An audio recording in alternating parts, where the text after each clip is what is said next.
Yeah. Oh, okay. The stuff that you talked about in your paper, and then also what you talked about with Ryan. Okay. He kind of utilized that somewhat as part of his argument. Okay. Yeah. Okay. But I don't want to say too much about it because if we debate, I don't want to give it away. Oh, okay. My criticisms of his argument. Yeah. I see you got the front seat, I see. Yeah. Actually, I had a couple questions for you. Yeah, of course. It's not a debate or anything. Yeah. Just That's fine. curious about. Yeah. So, Theological. in your newer papers, Yeah. you utilize the language of grounding and dependency rather than That's Jake. causation. Jake. Yeah. Sheikh Mohammed. Assalamu alaikum. How you doing? Okay. You know Jake, right? No. You're not that popular, Jake. Sorry. No. We're in the group chat together, but yeah, I don't talk that much. It's come from New York. From where? From New York. MashaAllah. Yeah. Okay. Well, New Jersey. Yeah. So Sorry. I was saying, in your more recent papers, as opposed to when we had those debates a while ago, You know where Sharif? you're more using the terminology of grounding and sort of dependency rather than causation. Now, I'm assuming that's because of the research you've done on the metaphysics of grounding and all that stuff. Has that influenced it? Yeah. Are you talking about is it the Trinity stuff or? Yeah, Trinity stuff. Okay. Yeah. So what I'm talking about is the Son being begotten of the Father, Okay. using it, couching it in terms of grounding relation, and then you say that it's analogous to a type of causation, basically, right? Yeah. So there's this, because I know that you're Catholic, right? Yeah. Still. Yeah. So Aquinas, I don't know if you've seen this quote. It's in the Summa. I can bring it up if you want, because I'm just going to paraphrase it. Yeah.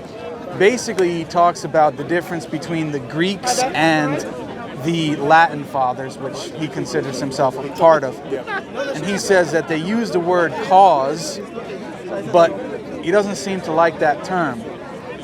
He prefers the word principle. But because he said that the term cause implies dependency, and he seems to have a problem with that. So I'm wondering if you've read that at all and what your understanding of his model on eternal generation is, because I find it difficult to understand if it's not causation and it's not grounding or dependency. What does principle mean? Like, how is that cashed out in the metaphysics of it? Yeah. I mean, if I'm honest, I don't have a lot of knowledge on Aquinas' model of the Trinity. I mean, I like Aquinas for quite a few things, but there are a few things that I just haven't seen the need to sort of utilize his work on it. And I think sort of you get all you need on the Trinity from the patristic fathers. And I don't think, for me personally, Aquinas adds much to them. If anything, really. So I don't know specifically what he's meaning by that, and I don't see what the problem will be with the Son or the Spirit being dependent upon the Father. I know he affirms some form of the monarchy of the Father, in that he will affirm that the Father is a sole principle of divinity. But again, I don't think he would. Hey, long time. Good to see you, sir. No, yeah, it's been too long. Catch all. I don't see the problem with dependence, or there being a dependence relation between them. So I'm probably not the best guy on Thomas and the Trinity. But yeah, just something though, in my most recent stuff. So more like the existence of God stuff. I am sort of in the middle of taking grounding to be analogous to causation. To causation, Yeah, but it also being a form of causation. So there's sort of a divide in the grounding sort of community between Alistair Wilson, so like a professor at Birmingham, and Jonathan Schaffer, who's like the main guy on the issue. Where Schaffer's taking grounding to be analogous, and Wilson takes it to be identical to a form of causation. So he calls it metaphysical causation. So grounding is a type of causation. I'm sort of in the middle of that, and in my most recent work, I actually side more with Wilson, and I take grounding to be a type of causation. So he would say that you've got to divide causation into two types or two tokens within the category. So you have nomological causation and you have metaphysical causation. Nomological causation is normal causation. It's diachronic, temporal sequence. But metaphysical causation is a synchronic relation, as grounding is normally understood to be. And he thinks that because there is the similarity between grounding and causation is so much that it's better just to identify grounding as a type of causation. I've sort of sided with him more. And so my most recent stuff on like the existence of God, Just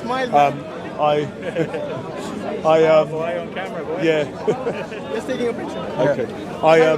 I sort of identify it as a type of a type of causation.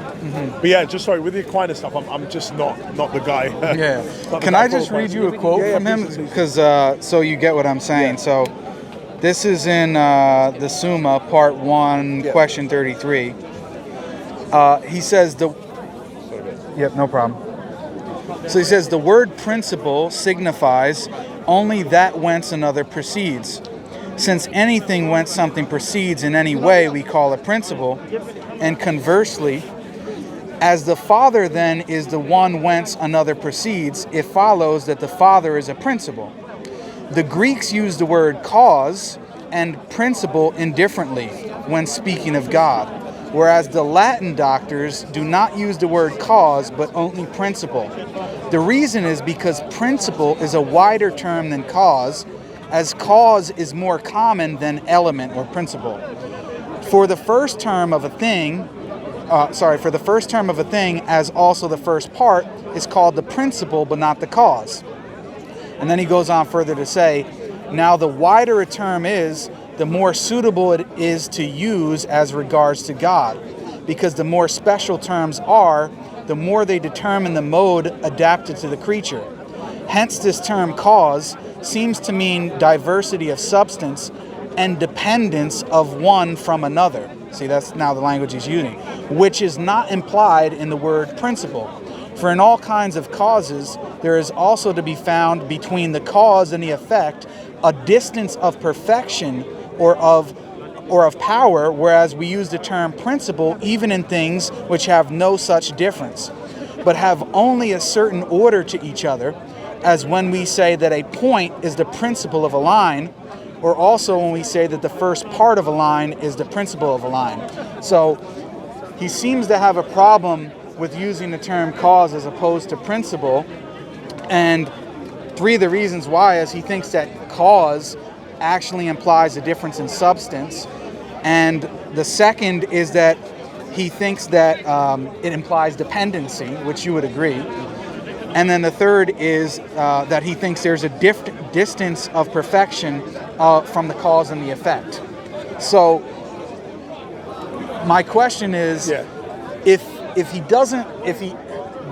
obviously it seems like you don't know, which is fine, because I know you're not an expert on Aquinas, and I'm not either, so I'm genuinely asking, because if principle isn't understood in terms of some type of causation or dependency relation, then how is it being utilized? How does it cash out in the metaphysics of Aquinas' system? You know what I mean? Because he's denying any type of dependency because he says that's his concern for using the word cause.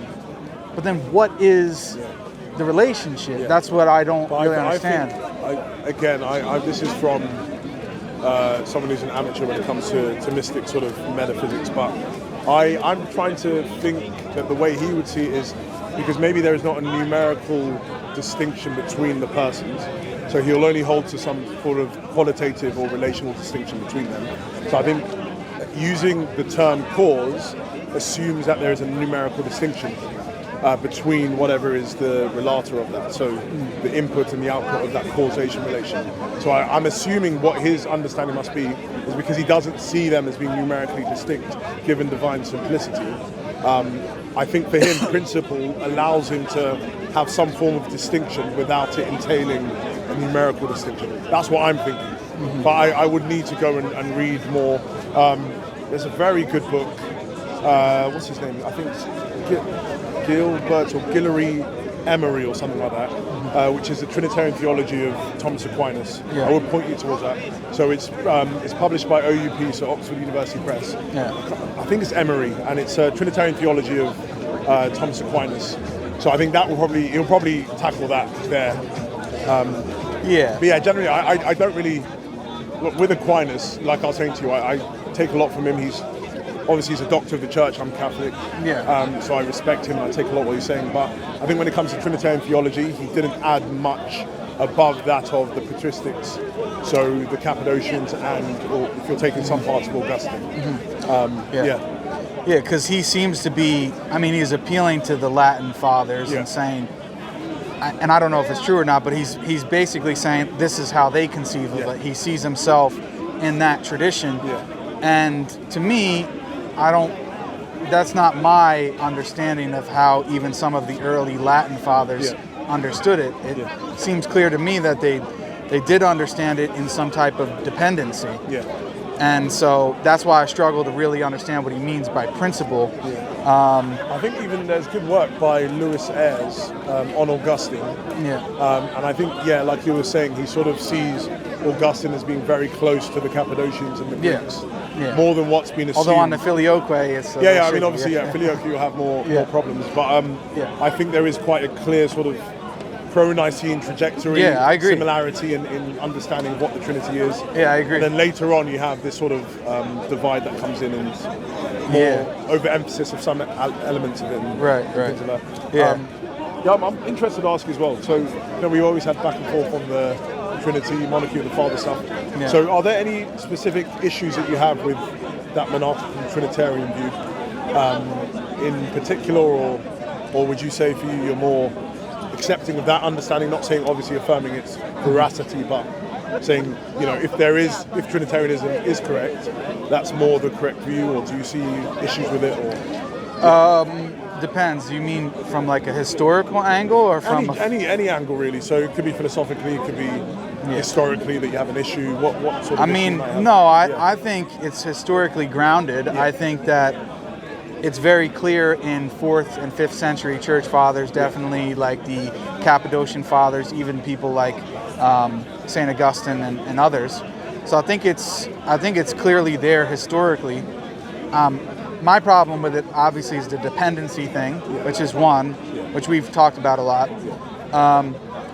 But the other concern is, and I actually did a video on this where I played clips from one of your interviews with Dale Tuggy. Okay. And the issue that I see is that I don't think the monarchy of the Father position really solves the problem of tritheism. Okay. Because in the end, you do say several times within that interview, unless maybe it was off the cuff and you didn't mean it, but the way you presented it was as such, that in a certain sense there just are 3 gods.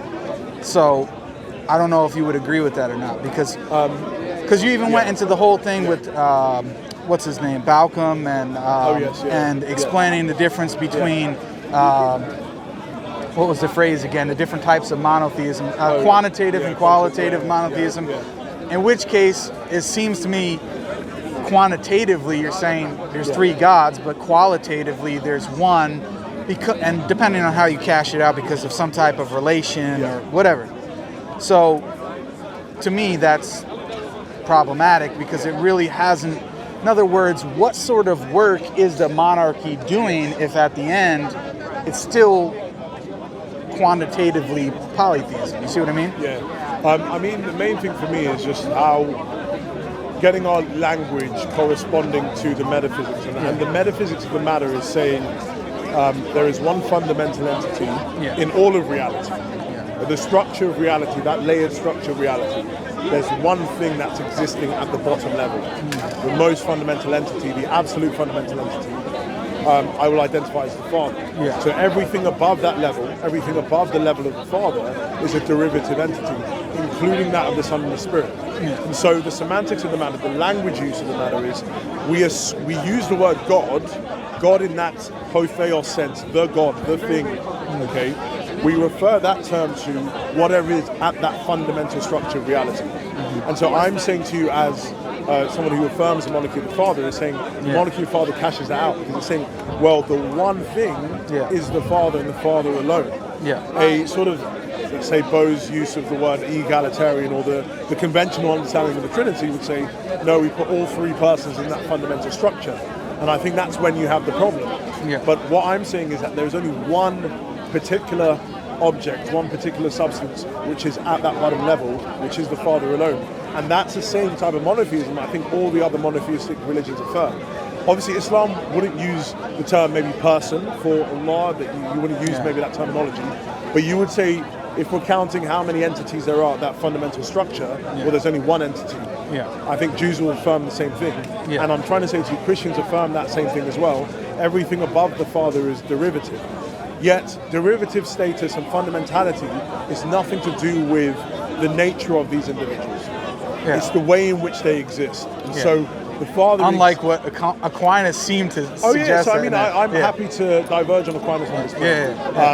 And again, that's just a quote. To be fair, I could be misreading them, but that's in a straightforward sense. That's how it seems. I mean, I'm happy to diverge on Aquinas. No, it's fine. So it's just saying that. What I was trying to say to you is the way in which they exist. The Father has a way of existing which is that of being fundamental, and the Son and the Spirit have a derivative status. Yet they share the same nature in that they exemplify whatever it is to be divine, and that's nothing to do with fundamentality. And so what I'm trying to say to you is that the usage of, when we're counting gods, we need to know what we mean by the term God. And I would say the use of the word God is normally reference to the fundamental divine person, or divine thing, if you don't want to use the term person. And so the fundamental divine entity within this Trinitarian framework is one thing, the Father. So we are only counting one God, even though you might say we're counting three divine persons. And so I'm trying to push this idea that there's a distinction between Trinitarian, Unitarian, monotheism, polytheism. Monotheism is to do with fundamentality, how many fundamental divine persons. I would say monotheism and Trinitarianism is, well, there's one fundamental divine person, the Father alone. And so Muslims and Christians can share and high five on this matter. But there's only one divine person, if you use the term person as well, the Father and Allah in your worldview. Yet we are Trinitarian because we believe that there is more than one divine entity, which we include the Son and the Spirit. Yet you're Unitarian because you only believe there is only one divine entity as well. And so I don't think the even though I might have used the term God, I think I tried my best in that. Maybe it might not have been that interview, or might be the ones after it, where I brought in that distinction between, the way that we use the word God. Well, I'm happy to say there are three gods. If you're using that term in a synonymous way with divine or divinity, there are three divine persons. I don't think there's any problem with that. Yet there's only one God in the true sense of the word, because there's only one fundamental thing. But then, in that case, and not without noticing, you're purposely equivocating on the word God. Because there's one God in the sense that there's one fundamental divine person, which is the Father alone. But then, in another sense of the word God, there are three gods in the sense that there are three divine persons. Because typically in English, at least when we're talking about God, to be divine simply is just to have all the properties and qualities that are necessary and sufficient to be God. And so if you have three individuals, each one that have that, then it seems like you have three gods. So again, that's not then to say that we back project that and say there are three fundamental entities. No, there's still one fundamental entity. So there's one God in one sense, but there's three gods in another sense, which me as a Muslim, as well as other Muslims, would have a concern with that, because you still have three entities which are divine, and there's a certain sense in which you can say, well, quantitatively, it's not monotheistic. Now, if you're referring to only fundamentality, then there's only one of them. But so that's still, to me, is still the concern, because I guess I don't see a significant difference between admitting three fundamental entities and having one fundamental entity. The other two are not fundamental, but also are considered God. That's kind of my worry is that I don't really see, even coming from a Trinitarian perspective, what would be the necessity of the monarchy of the Father in that sense, because you're still in reality affirming something that the egalitarians would want to. You just think that you add this fundamental quality that the Father alone has. I don't think that it really does enough work to solve what really would be at issue for Muslims. It might not be sufficient for Muslims, but I think when we're looking about the language use of the term God, I think it's a referential term which is not just fulfilled by something being divine. I think if you look throughout Scripture or you look throughout church history, it wasn't just that this entity is divine that makes it the one God. I agree. It was much more fluid. I would say, because I mean, if you look at the Old Testament, you look at the New Testament, you look then into, let's say, the first 3 to 4 centuries. Divinity wasn't the issue.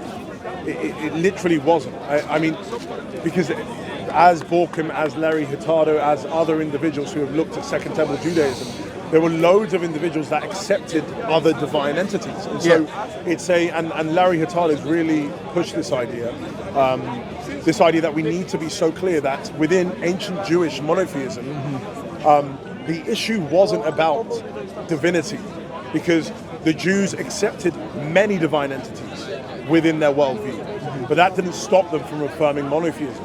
Their understanding of monotheism was that we worship one God, and the reason why we worship one God is because he is the sole creator of all reality, and he is not created by anything else. And so why we don't worship any idol or anything like that is because we weren't created by him, and that thing has created itself.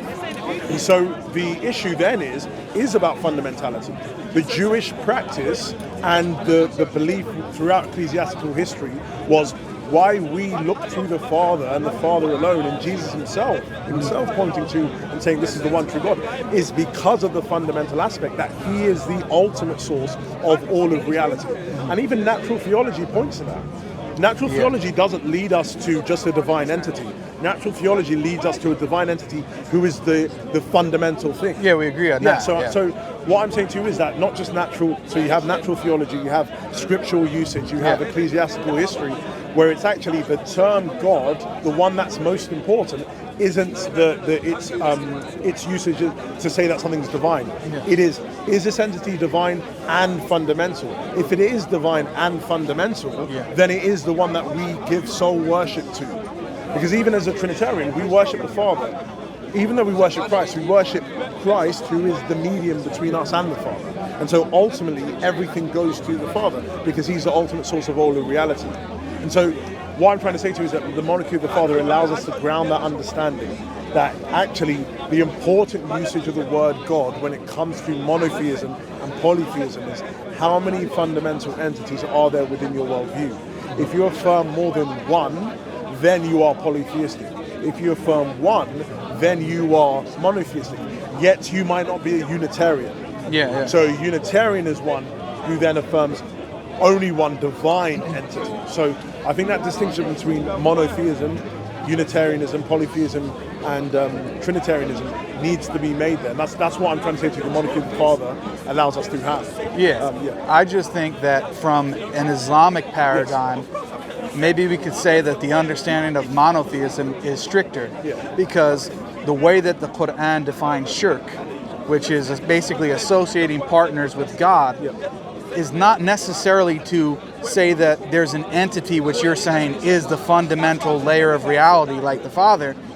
In fact, it quite frequently uses the term God to refer to things that even the individual themselves does not consider to be the fundamental layer of reality. For example, in the Quran, I think it's in chapter 45, verse 23, it mentions quite specifically, have you not seen those who worship their own desires as a god besides Allah? And then says that this is essentially shirk. In the following verse, it tells you what those people say. They say that there's nothing but this worldly life. We live and we die and nothing destroys us but time. Well, what does that sound like? Modern atheism. And so what the Quran is saying, even if you don't say that this being is the fundamental layer of reality, or even use the word God in a lesser sense, not even to refer to the fundamental reality, is still problematic because you're attributing things that in the Islamic paradigm are due to God alone to other entities that are not fundamental, whether it be your own desires, whether it be Jesus from our perspective, obviously, whether it be Mary because of certain things that we think are too extravagantly applied to her, etc., etc. So the Quran also has a looser meaning of the term God, but in a different sense. It has a wider approach to say that no, strict monotheism is this. It's not only fundamental, but any type of quality, for example, omniscience. If you want to attribute omniscience to another being like the Son or the Holy Spirit, even if you say that they're not fundamental, it's still problematic. So that's why I said, in what aspect did you want to address the question? Because from an Islamic paradigm, theologically speaking, it's still problematic to say that you have these two other things that are divine, even if they're not fundamental, because the Quran sees it as you giving things qualities or attributes that are ascribed to God alone in the fundamental sense to these other beings. Even if it's not fundamentality, could be omniscience, could be omnipotence, whatever, and that itself Quran deems as problematic. You know, so yeah. I'm just saying, I'm not using that as an argument, but I'm saying as my only thing is that with Christianity and with Islam, something that we need to uphold, and I think we fully uphold in our worldviews, is that there is a continuity with what came before Christianity and Islam. Obviously, Islam will say it's been here since the beginning, but let's just, for the sake of the argument, say it came around, the 6th century. And so you have Islam, you have Christianity. What is always upheld in both of these worldviews is continuity with Judaism. And so what happens a lot of the time when I do speak to Muslims is that Christians have walked away from the monotheism of the past. Let's say you find it within the Jewish paradigm. And what I'm trying to say to you is that maybe there was a more tightening of the understanding of monotheism when it came to the Islamic worldview. But what I'm trying to say to you is that there is a continuity between Christianity and Judaism. And so even if there is a divergence when it comes to Christianity and Islam, that is not problematic.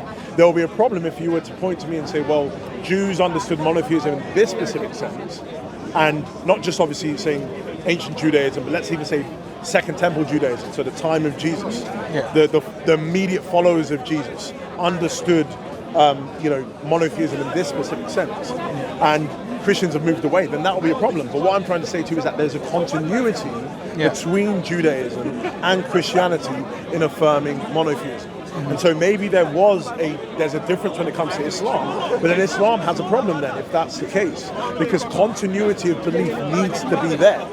If you are saying that this religion has been here since the beginning, and it's the religion that we find in Judaism, maybe corruption came in, but it's the same nucleus there, it's the same religion that is then explicated fullest at the time of Prophet Muhammad, then you must have continuity and connectedness of belief. But if there's a breaking of that, and I'm saying there's a breaking of that when it comes to monotheism, then there's a problem there in claiming continuity and connectedness of belief. Christians don't have that because we're trying to say, actually, in Second Temple Judaism, this is the understanding of monotheism that Christians have upholded all the way up to Nicaea. Yeah, but what about before that? Do you think that the Jews always believed that, and can that be demonstrated historically? Yes. I don't think that. Well, I would say to you, would you make that strong of a claim? Oh wait, are you saying Trinitarianism itself? No. I'm saying the understanding of monotheism. Yeah. The understanding of monotheism, in the sense that it's problematic to associate things with God, not just in the nominal sense of using the word God, because we see that in the Old Testament with Moses, for example, is made a god to Pharaoh, Elohim, and things like that. That's not what I mean. What I mean is, in the sense that there were Jews that believed in the monarchy of the Father, and that didn't believe in the existence of the Son and the Spirit, and would use the term God loosely and fluidly to refer to other beings, but never understood that those other beings were equal to the Father. Okay. So, yeah, I mean, obviously prior to the time of Christ, there wasn't that maybe clear, explicated understanding of there being two other divine persons. But what I'm trying to say to you is that for the whole point of what I'm trying to explain is that monotheism wasn't to do with divinity. That's what I'm really trying to emphasize here. And so if there was more than one but was divine... that universally held by the Jews? I would say it's been quite clearly shown by quite a few scholars. I think a clear one is Michael Heiser. I mean, he is a Christian, but he's done phenomenal work on the Old Testament and the understanding of monotheism in the Old Testament. And so sort of this idea of the divine council. I'm familiar with all that material, but I'm saying, is there descending or opinions that are scholarly that disagree with those theories in the sense that that's not, although that may have been held by some Jews, doesn't mean that it was universal. Oh yes, of course. I mean, in any field, you're going to always find scholars disagreeing on stuff. But you go with what's the majority and also who's the most reputable in the field, who people are then being most influenced by in their sort of scholarly work. And I think a lot of people would look to individuals who have been tackling this issue. So, for example, Larry Hurtado, I think he's played a massive role in sort of ancient Jewish monotheism, understanding what that is. And he has shown clearly in his work that, and even Richard Borkham itself, even though he's a Christian, I think a lot of scholars looked at his work as being very, very influential. Even Hurtado himself pointed to Borkham prior to his death. I'm not saying all their stuff is nonsense. So I'm saying to you that obviously you'll have divergence of opinion in any field, but a number of reputable scholars would say actually monotheism, correctly understood, was to do with worship practice and the idea that actually we worship the one God, the Father, and we don't worship any other deity, we don't sacrifice to any other deity, and that's what grounded monotheism. Yet belief in more than one deity wasn't a problem. So Hurtado really is emphasizing that idea. He even says we shouldn't, well, not him actually, sorry, other scholars have said we shouldn't use the word monotheism anymore because it's just not helpful, because monotheism now has come to the idea that there is a belief in one God, belief in one deity. But actually ancient Jewish monotheism, which Hurtado is really emphasizing, is worship practice. We worship and sacrifice to the one God alone, and that's what makes us monotheistic. Even though we might believe in a plurality of other divine entities within our worldview, that doesn't stop us from being monotheistic. And so what I'm trying to say to you is that there is an emphasis here that there is a categorical distinction between the one God, who we would call the Father, and there being other divine entities. And so what I'm trying to say to you is, with contemporary speech taken from metaphysics, fundamentality is that categorical distinction. He is the fundamental entity because he's unsourced and is the source of all reality.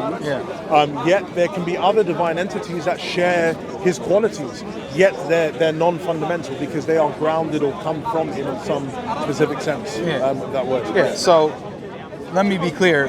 The Muslim position would be, even if we couldn't find a single trace of evidence of the Islamic conception, we would still believe in it. So the historical account for us, although we'll look at what the evidence is, lack of evidence, even if I granted it for the sake of argument, which I'm not, let's say there's absolutely no evidence, Muslims would still believe in it because we believe that our faith is justified by other prior considerations, by the Quran itself, by the prophethood of Muhammad, etc. And so because of that, even if we couldn't, let's say for sake of argument, we could not find within the Jewish tradition any semblance of the Islamic conception of God, in that you didn't have these other lesser divine beings who were accepted, and it was sort of this not strict monotheistic religion in the way that Muslims conceive of it, still wouldn't be a problem for us in that way. Now, you may look at that as problematic, and maybe some other people would as well. But for me personally, and I don't think Muslims in general either would disagree with this, that our position on this does not rest on a historical analysis of what is going on in contemporary scholarship based on this. See what I'm saying? Larry Hurtado's I know who he is. Yeah. He's dead now. He what? He passed away maybe 2 years ago. Yeah, but he doesn't state. He says there were multiplicities of gods that were believed, but they were never equivocated to being one divine almighty God. Well, that's his position. That's what I'm saying. That's what he's saying. You're But a monarchical. Oh yeah. But I mean, that's what I was affirming. Yeah. So what I'm saying is, it's not an argument. I'm just trying to get you to understand from our point of view that for us, it doesn't really matter, because there are many things that we can't establish historically, but we believe in them based on prior conditions that we have good reason to believe that the religion is true. And there are things like that in Christianity or Judaism as well. Now, basically the question is, well, should we actually find that information? Well, I see numerous examples in the Quran, and this has always been the Quranic narrative, is that people go astray very easily. For example, we have the example of Moses and Aaron in the Quran, in which the Quran addresses them as two messengers who existed and were brothers at the same time. And the Jews actually started worshiping a golden calf while they were around. Moses left for a brief period and they started worshiping the golden calf when Aaron was alone, and Moses came back and he was so annoyed at what happened in a short amount of time. So for us, it's conceivable, and it's not at all out of the realm of possibility that simply that narrative was there and that belief was there, and that people have gone astray. And this is the Islamic position. So for me, and I think Muslims in general, I don't think that they're going to be bothered too much by this historical analysis of what the Jews supposedly believed. But I would say I do believe that there's a problem that needs to be wrestled with, even though, I mean, Muslims might not see it as problematic. There is a problem there that I think should be taken into account. And it's basically the idea that there's a positive claim made by Muslims that there is a continuity of belief in Islam. So Islam is not just a new religion that just showed up when Prophet Muhammad was around. Yeah. But it's always been there. Maybe there was corruption and problems, but it's always been there from the beginning. Yeah. It was expressed in Judaism. There was corruption, but it was expressed. Yeah. It was expressed in the religion of Jesus, but there was maybe corruption and it became Christianity and blah, blah, blah. But it's always been there. But then if there's a positive claim made, then there should be evidence in favor of that positive claim. Because, well, not necessarily. That's what I'm disputing. Yeah. But what I'm trying to say to you is that there's a good way to sort of think about this idea is that, and I used the terms before, but if we hold to a body, an organization being, an organization that's been there from the beginning, then at each point of its existence, there should be continuity and connectedness between that present body and the previous bodies. Yeah. So, for example, if I have a company that I start up and I say, hey guys, I'm called McDonald's. But then I'm selling some sneakers. I'm selling American. I'm selling some trainers and I'm selling clothing. But I call myself McDonald's. And I've never even worked at McDonald's, I've just started McDonald's. Are you going to call me McDonald's that we've known and we've always been brought up with, that we've eaten from? You're not going to call me the same company. The reason being is because there's not connectedness in practice and continuity in practice, and also in organization, because I was never involved. But let's say the CEO of McDonald's, the guy in charge, said, you know what, we're going to actually diversify our business because we need a little bit of money, so we're going to start off a clothing company now. We're still called McDonald's, but we're going to also have a bit of in our restaurant where you can go and buy some clothing. And let's say, I send off a manager to start that up. Is that McDonald's that I'm going to where they're selling clothing going to be the same McDonald's? It would be. The reason being is because there's continuity, because you're still maybe selling some burgers whilst you're selling some clothing, but there's also continuity in organization because the CEO was the person who started that. Now, the whole point of saying all of this example was Islam is claiming to be a body that has connected, that is not something that just came about, that has always been there. So then with the previous bodies, there should be continuity and connectedness between them. Now, what I'm trying to say to you is, with the central belief in Islam, which is the belief in God, and monotheism, and the central belief in Judaism, which is the belief in God, and monotheism, as we see in the Shema, and even in Christianity, the central belief is in monotheism, as Jesus said, we should affirm that there's only one God. So monotheism is a key belief. Now, what I'm trying to say to you is, if there is a discontinuity between Islamic monotheism and Judaic monotheism, then you cannot claim continuity and connectedness between the body, whatever it is Judaism is, and Islam. You have to call Islam a new religion. You cannot claim it to be a religion that's always been there, because there is a discontinuity. Yeah, but the point is, you're claiming there's a discontinuity Yes. based on lack of evidence or lack of historical evidence to support the claim. My point is that just because they're supposed, which I'm not even granting, because honestly I have to research Yes. it much more in depth. Yes. But let's say for the sake of argument there's just no evidence whatsoever. Well, there's many things that even Christians believe in that there's absolutely no historical evidence for whatsoever. So I, as a Muslim, don't have to prove every link in the chain that goes from the Prophet Muhammad, peace be upon him, all the way back to Prophet Adam and show that there is a historical link at every point in the chain. I don't think that I need to do that. Now, you're saying, well, maybe that's true. I don't know if you're going to disagree, but specifically on the point of monotheism, you're saying, well, maybe it's a stronger necessity that we need to somehow find that evidence. I don't see it that way. Yeah, but what I'm trying to say to you is that I would agree with you. I'm not saying there has to be evidence for every link in the chain.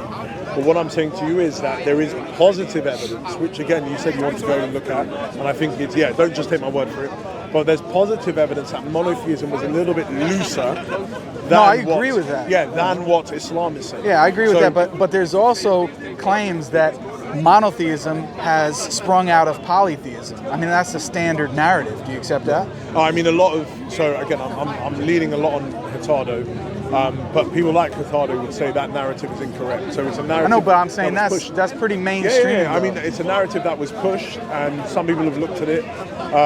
Might be James McGrath who's also defended it. I can't remember off the top of my head. But it's a narrative. But again, I think some scholars have shown that there isn't good reason to believe that.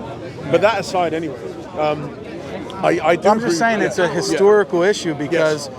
If we're taking this scholarship seriously, then that also would be a problem for both Judaism and Christianity, because the narrative is that monotheism was born out of polytheism, and that's been the standard narrative for quite some time. I agree that, as you said, there's always going to be people that push back on it, and just like that, I would push back on that as well. But in the same token, if I found absolutely no evidence of that claim, I still would be a Muslim. Yeah. So that's my point. But my only thing is that, I'm not saying about you, but consistency in analysis should be, if we're going to utilize the framework of history to understand which religion is the I correct. Don't primarily do that. I'm not saying maybe you do, so I'm not trying to straw man this position and say this is what you're doing. But I'm saying generally what I understand is that the only way to literally, because I don't think, and I really do believe, I don't think there's any logical incoherence in the understanding of the Trinity within the monarchical picture. So, because someone could say, well, there is a philosophical problem, that's why we're led to Islam and we don't go to Christianity, because there's a logical incoherence.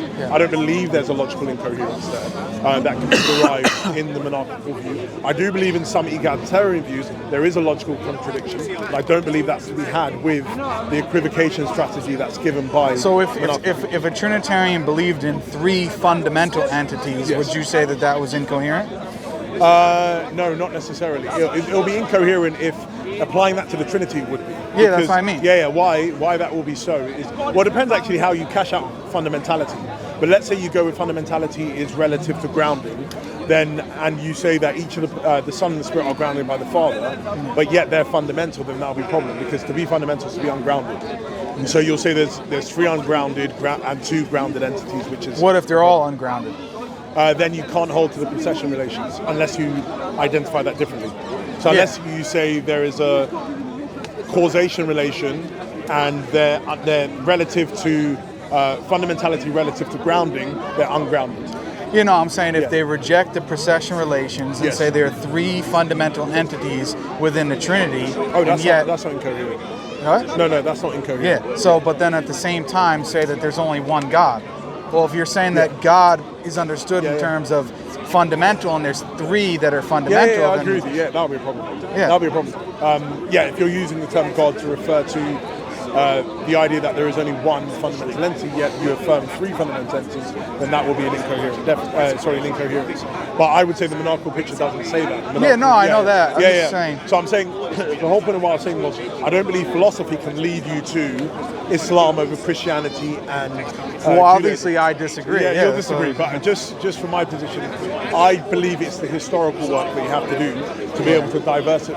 Okay, I mean, I disagree with unless you can bring specific ones that you. Yeah. So actually, I want to talk about something because let me check the time. I've only got maybe 10 more minutes. No, that's fine. That's fine. I actually have to go teach a class. That's fine. So, it's good being able to speak. Yeah, maybe about 20 more minutes. I can push it. So, there's two other, because I'm not trying to run from this conversation, but I think we've kind of exhausted that point. Yes. I want to get to one or two other things. Yes. So, the other thing is that on this philosophical point, do you think that the Trinity can be arrived at or established by philosophical argumentation in a way that you say that the Trinity is necessary, that we must rationally accept the Trinity itself? I know that you've kind of, but what I wanted to ask you because as a Catholic,